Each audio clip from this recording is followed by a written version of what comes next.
अब की बार 300 पार वाली कहानी हो जाती है। एग्जैक्टली, अब की बार 300 पार। और देखिए गेंदबाजी अच्छी हुई है आज, गेंदबाजी ने भी काफी ज्यादा दमखम दिखाया एसआरएच की। मुझे याद है हम लोग जब मोनो इवेंट मैच देख रहे थे तो पावर प्ले में एसआरएच की टीम से ना भुवनेश्वर कुमार या किसी भी गेंदबाज ने पावर प्ले में एलएसजी को एक बाउंड्री दी थी, खाली एक चौका लगा था एलएसजी का पावर प्ले में, अदरवाइज 2 बाउंड्री नहीं लगी थी और बाउंड्री उसके बाद लगी। तो आप सोचिए कितने ज्यादा रोक के रखा था वो। तो मैं बोलती हूँ 120-130 में निपट जाती है एलएसजी की टीम अगर आयुष बदोनी और कृणाल पांड्या कह रही हूं, आयुष बदोनी और निकोलस पूरन की वो साझेदारी हमें देखने को नहीं मिलती। बट बड़ा जबरदस्त खेल दिखाया। कृणाल पांड्या उतना कुछ परफॉर्म आज नहीं कर पाए, निकोलस पूरन ने ठीक है थोड़ा बहुत लाज इन्होंने बचा ली थी, इनकी बदौलत ही 150 के अराउंड का स्कोर बना था। 48 रन इन्होंने बनाए थे, 26 गेंदों का सामना किया था, 26 बॉल्स खेली थी इन्होंने। क्विंटन डी कॉक एक बार फिर से फेल होते हुए नजर आए। अब ऐसा ही होगा ना, अगर आप एक खिलाड़ी को कंसिस्टेंटली खिलाओगे नहीं तो उसको भी पता नहीं लगेगा कि भैया मेरी जगह है या नहीं है इस टीम में, वो ऐसा ही परफॉर्म करेगा। क्विंटन डी कॉक आज भी मुझे टॉस के टाइम पे लग रहा था कि ये नहीं चलेंगे। इनसे बढ़िया अगर आप कायल मायर्स जो बेंच पे बैठे हैं, मेरे को समझ नहीं आ रहा कि क्यों नहीं उनको खिला रहे। मतलब कायल मायर्स का पिछला सीजन बेहतरीन गया था, आप इस बार उनको क्यों नहीं खिला रहे? ना कोई इंजरी इशू है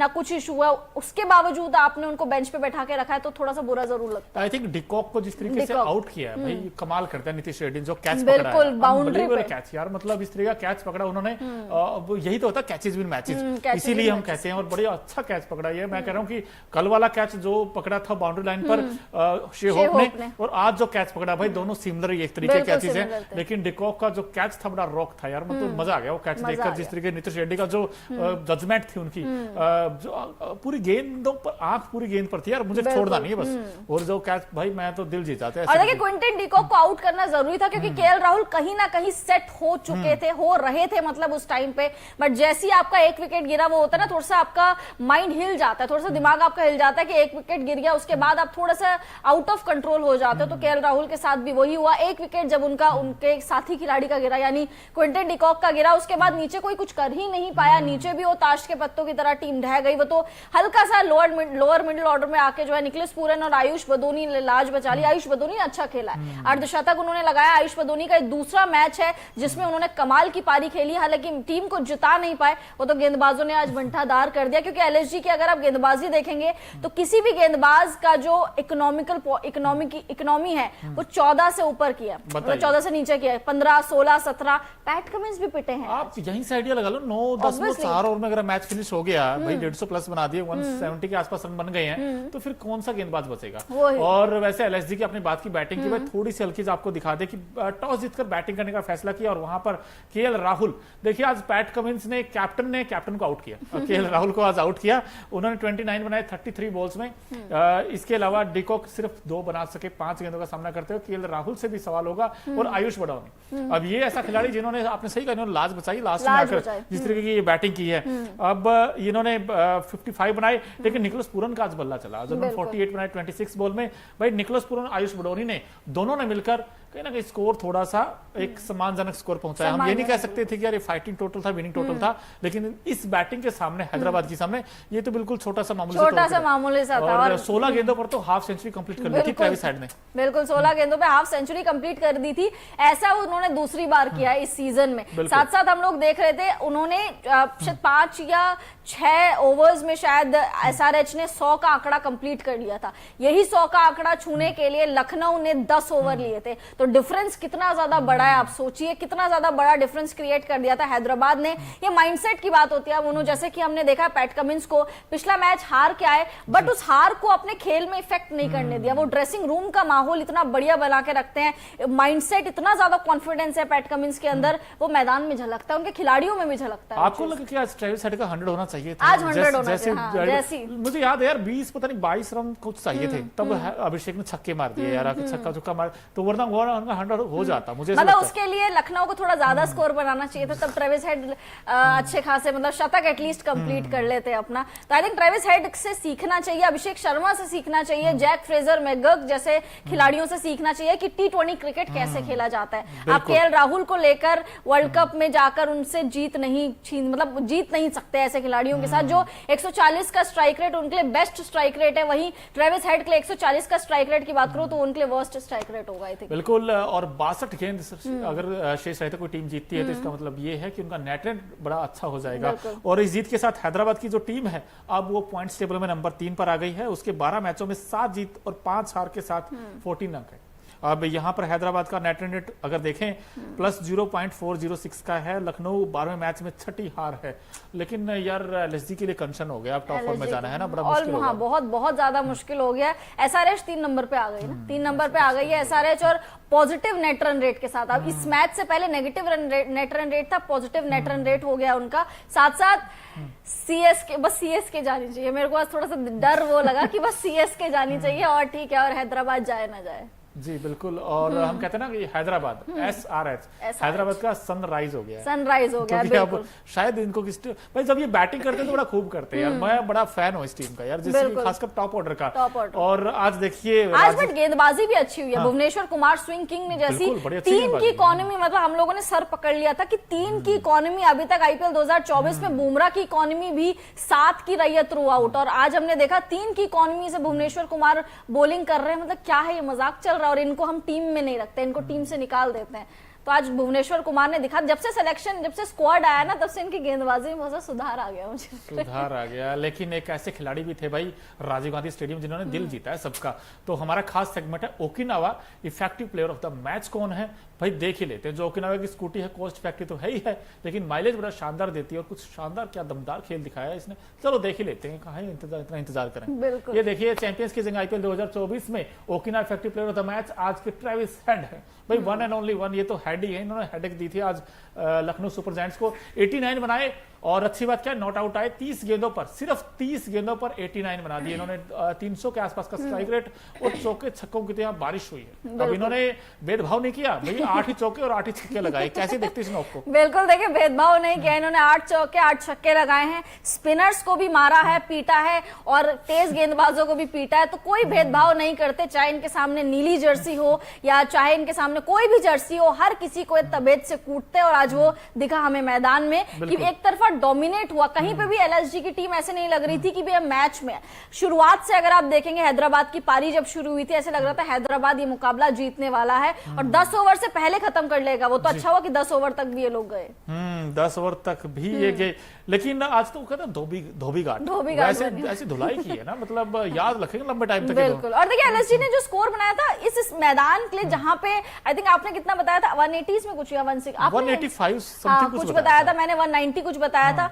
वहां पे अगर आप 160 कुछ रन्स बना रहे हैं। हमारे निशांत सर ने बड़ा अच्छा बताया था। निशांत सर ने 167 बताया था, एग्जैक्ट उतना ही बनाया 160 मान रहे एग्जैक्ट अंकड़ा दिया था उन्होंने मैच से पहले, और कहा था कि एसआरएच की टीम तो बड़ी आसानी के साथ चेंज कर लेगी। सर इतनी भी आसानी, अब देखिए 9.4 में चेंज कर दिया है। इतिहास रच दिया इस टीम ने, इतिहास रच दिया। देखिए मुझे लगता है पूरे आईपीएल में ही बिल्कुल, देखिए 150 चेज करते हुए सबसे तेज इन्होंने चेज करा, 150। अब 16 गेंद 50 आएगी तो तेजी होगा यार, जैसी बैटिंग की थी। लेकिन दोस्तों हमने हैदराबाद की इस मैदान पर बहुत कुछ देखा। हमने नीतीश रेड्डी का आउटस्टैंडिंग कैच देखा, हमने ट्रेविस हेड और अभिषेक का तूफानी बैटिंग देखी। इसके अलावा अगर आपने कुछ मिस कर दिया हो तो वो काम हम कर देते हैं, आपको दिखाते हैं कुछ झलकियां उस मैदान में जहां पर ये मैच खेला गया था। ओकिनावा कलरफुल मोमेंट तो मैच क्या क्या है आज के मुकाबले में, ये भी देख लेते हैं भाई। अब देखिए यहाँ पे ये 2 ऐसे बैट्समैन हैं जिन्होंने जिस तरीके का बैटिंग करते हैं ये हर कोई इनका दीवाना हो गया। और ये कैच बड़ा फैबुलस कैच पकड़ा था, और ये बर्थडे बॉय बिल्कुल देखिए, एक तरफ बर्थडे बॉय है और दूसरी तरफ टुक टुक बॉय है, यानी एक तरफ केएल राहुल है, दूसरी तरफ आपके पैट कमिंस है। ये देखिए शे होप वाला कैच नीतीश रेड्डी ने पकड़ा है। साथ साथ 2 खूबसूरत से चेहरे आपको नजर आ रहे होंगे। एक चेहरा तो वर्ल्ड कप में हमें डराएगा जरूर, पैट कमिंस का। यहाँ पे 2 सलामी बल्लेबाज अभिषेक और साथ में ट्रेविस हेड ने हेडेक दे दिया था सामने वाली टीम को। तो बहुत सारे कलरफुल मूवमेंट्स हमें देखने को मिले। पैट कमिंस का आज असली मायनों में बर्थडे मन गया, जन्मदिन बन गया उनका। मुझे इससे बड़ा गिफ्ट क्या हो सकता है? 10 विकेटों से जीत, और हो सकता है अब ये टीम टॉप 4 में तो आई गई है और क्वालिफाई भी कर जाए जैसे इनके जैसे खेलते हैं। लेकिन फिर भी भाई जब जीत आती है तो फिर सारी चीजें छुप जाती हैं। अब कहीं ना कहीं टॉप ऑर्डर इनका इस पूरे सीजन में ये अच्छा था।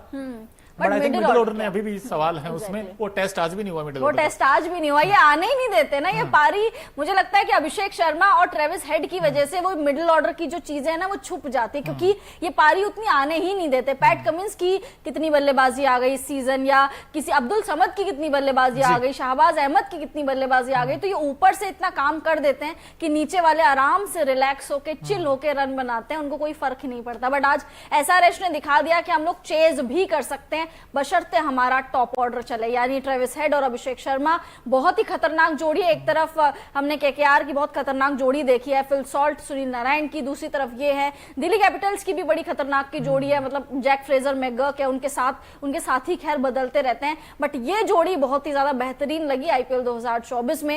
हैदराबाद ने कमाल अच्छा किया, और आज मुझे एक बात की खुशी ये भी है कि हैदराबाद के गेंदबाजों ने भी अच्छा कमाल किया, चाहे वो भुवनेश्वर कुमार और टी नटराजन, उन्होंने भी पिछले मैच में भी अच्छा किया था, पिछले मैच में भी अच्छा खासकर भुवनेश्वर कुमार की तारीफ करनी पड़ेगी भाई, जिस तरीके से उनको तो वैसे एक टाइम पे किंग ऑफ स्विंग कहा जाता था, वैसा कुछ दिखता भी है। अब थोड़ा बहुत भी अगर हरकत करे ना गेंद पिच के ऊपर, फिर भुवनेश्वर कुमार बड़े कारगर रहते हैं, और आज भी कुछ ऐसा ही उन्होंने किया है।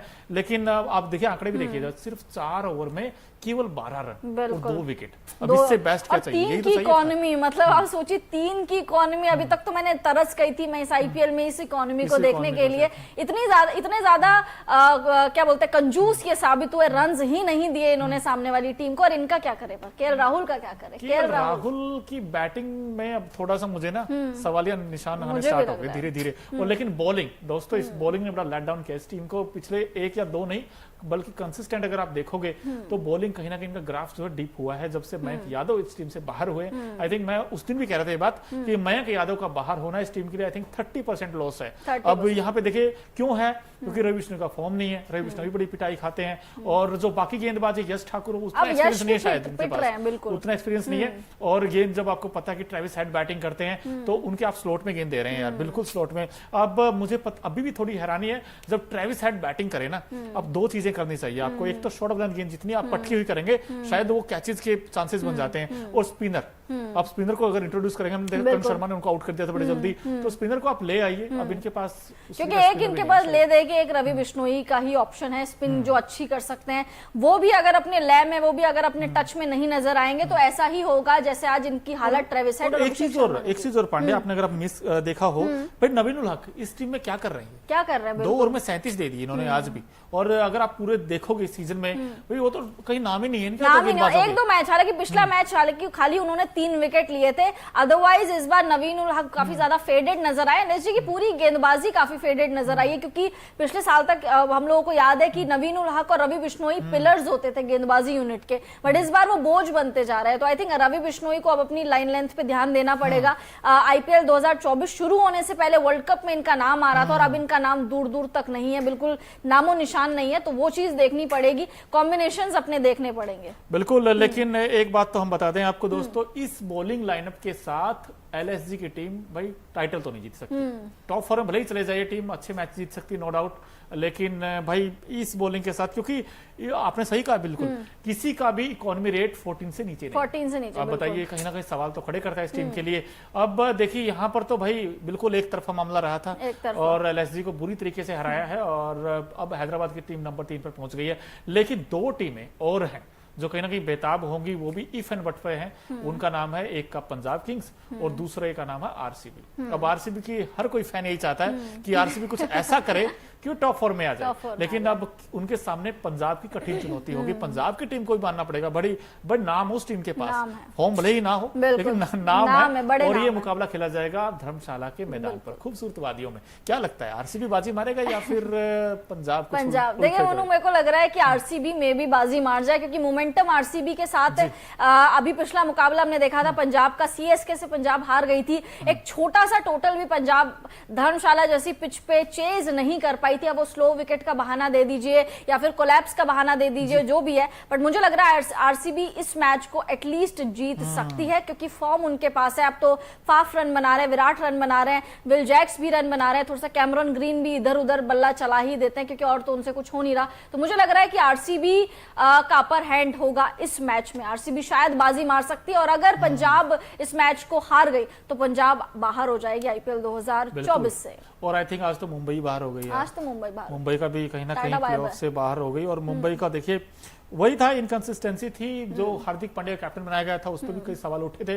लेकिन दोस्तों खैर यहाँ पर जो हैदराबाद से खबर ये है कि हैदराबाद की टीम ने बड़ा दमदार खेल दिखाया है और 10 विकेट से एलएसजी को बिल्कुल रौंदा है। अब हराया नहीं बल्कि रौंदा करेंगे। और जो कल का मैच है वो बड़ा एक्साइटिंग मैच है, करो या मरो वाला मैच है दोनों टीमों के लिए, और डिसाइडिंग फैक्टर हो सकता है कि इन दोनों में से कौन सी टीम टॉप 4 में जाएगी। लेकिन ये मैच स्टार्ट होगा शाम 7 बजे और हम आपके साथ जुड़ेंगे न्यूज नेशन और न्यूज नेशन स्पोर्ट्स पर, कब ठीक 6:50 पर। तो हमारे यहीं आना है प्लीज।